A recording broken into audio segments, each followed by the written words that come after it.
સચિન તેંડુલકરે આઈએમએલ 2025 પહેલા નેટ્સમાં અભ્યાસ કર્યો. ભારત માસ્ટર્સ અને શ્રીલંકા માસ્ટર્સ વચ્ચેની પ્રથમ મેચ 22 ફેબ્રુઆરીએ ડી.વાય. પાટીલ સ્ટેડિયમમાં યોજાશે.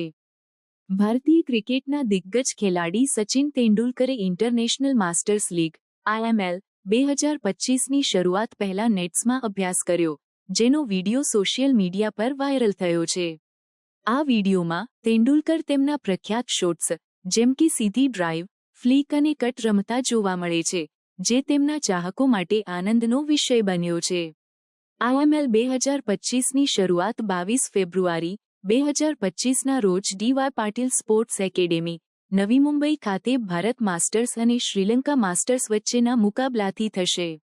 આ ટુર્નામેન્ટમાં Bharat, Sri Lanka, West Indies, Australia, England અને દક્ષિણ આફ્રિકા જેવી ટીમો ભાગ લેશે, જ્યાં દરેક ટીમ એકબીજા સામે એક વખત રમશે અને ટોચની 4 ટીમો સેમીફાઇનલમાં પ્રવેશ કરશે.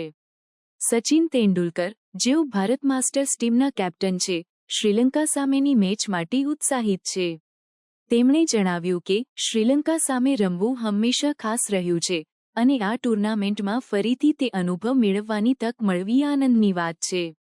આઈએમએલ 2025ના આ આયોજનથી ક્રિકેટ ચાહકોને તેમના પ્રિય દિગ્ગજ ખેલાડીઓને ફરીથી મેદાન પર જોવા અને તેમની કળાનો આનંદ માણવાની તક મળશે. સચિન તેંડુલકર જેવા ખેલાડીઓની હાજરી ટુર્નામેન્ટને વધુ રોમાંચક અને યાદગાર બનાવશે.